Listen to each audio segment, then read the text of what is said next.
Palmer Luckey ဟာမြင်ကွင်းတူနည်းပညာကိုလူသိများအောင်ပြောင်းလဲပေးခဲ့တဲ့နည်းပညာစွမ်းဆောင်ရှင်တစ်ယောက်ဖြစ်ပါတယ်။သူက Oculus Rift မြင်ကွင်းတူခေါင်းစုပ်ကိုဖန်တီးခဲ့သူဖြစ်ပြီးနောက်ပိုင်းမှာစစ်ရေးနည်းပညာကုမ္ပဏီ Anduril Industries ကိုတည်ထောင်ခဲ့သူလည်းဖြစ်ပါတယ်။ Palmer Luckey ကို1992ခုနှစ်စက်တင်ဘာ19ရက်နေ့မှာ Long Beach မှာမွေးဖွားခဲ့ပါတယ်။သူ့မိသားစုကအိမ်တွင်ပညာသင်ပေးခဲ့တာကြောင့်ကျောင်းတက်မဲ့အစားအိမ်မှာပဲစက်ပစ္စည်းတွေကွန်ပျူတာတွေ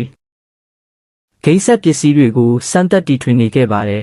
။သူကငယ်ငယ်ကတည်းကမြင်ကွင်းတူနည်းပညာကိုအရန်စိတ်ဝင်စားခဲ့ပြီးအဟောင်းမြင်ကွင်းတူကောင်းစွပ်တွေကိုအွန်လိုင်းဈေးကနေဝယ်ပြီးဖြုတ်စမ်းပြန်တက်ပြုပြင်လုပ်ရင်းနည်းပညာကိုနားလည်လာခဲ့ပါတယ်။2011ခုနှစ်လောက်မှာPalmer Luckeyကသူ့အိမ်ကားကိုတောင်ထဲမှာပဲမြင်ကွင်းတူကောင်းစွပ်နမူနာတစ်ခုကိုတီထွင်ခဲ့ပါတယ်။ဒီကောင်းစွပ်ကနောက်ပိုင်း Oculus Rift လို့နာမည်ကြီးလာခဲ့ပါတယ်။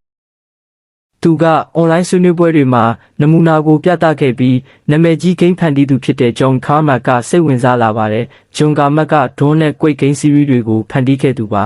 ။2012ခုနှစ်မှာPalmer Luckeyဟာ Oculus မြင်ကွင်းတူကုမ္ပဏီကိုတည်ထောင်ခဲ့ပါတယ်။လူထုငွေကြေးထောက်ပံ့မှုအစီအစဉ်တင်ပြီး$2.4 သန်းကျော်ရရှိခဲ့ပါတယ်။နောက်ပိုင်းမှာ Meta အရင် Facebookက Oculus မြင်ကွင်းတူကုမ္ပဏီကို2014ခုနှစ်မှာ$2 ဘီလီယံနဲ့ဝယ်ယူခဲ့ပါတယ်။ဒီသဘောတူညီမှုကြောင့်Palmer Luckeyဟာအသက်ငယ်ငယ်နဲ့နည်းပညာလုပ်ငန်းရှင်ကြီးတစ်ယောက်လိုနာမည်ကြီးလာပါတယ်။2016ခုနှစ်မှာPalmer Luckeyနဲ့ပတ်သက်ပြီးနိုင်ငံရေးအငြင်းပွားမှုတွေပေါ်လာခဲ့ပါတယ်။2019ခုနှစ်မှာ Facebook Oculus ကနေထွက်ခွာသွားခဲ့ပါတယ်။ Facebook ကနေထွက်ပြီးနောက်Palmer Luckeyဟာ2019ခုနှစ်မှာ Anduril Industries ကိုတည်ထောင်ခဲ့ပါတယ်။ Anduril ကဉာဏ်ရည်တုသုံးစစ်ရေးနည်းပညာကုမ္ပဏီဖြစ်ပြီးအလိုအလျောက်မောင်း drone များနယ်စပ်စောင့်ကြည့်စနစ်များဉာဏ်ရည်တုကာကွယ်ရေး software များစစ်ရေးစက်ရုပ်များတွေကိုတီထွင်ပါတယ်။ Palmer Luckeyကိုလူတွေကဉာဏ်ကြီးရှင်တီထွင်သူ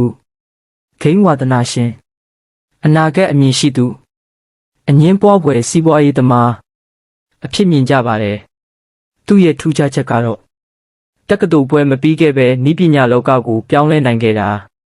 မြင်ကွင်းတူနည်းပညာခေတ်ကိုပြန်လည်အသက်သွင်းနိုင်ခဲ့တာဂိမ်းနည်းပညာကနေဉာဏ်ရည်တုစစ်ရေးလုပ်ငန်းအထိပြောင်းလဲနိုင်ခဲ့တာပါ။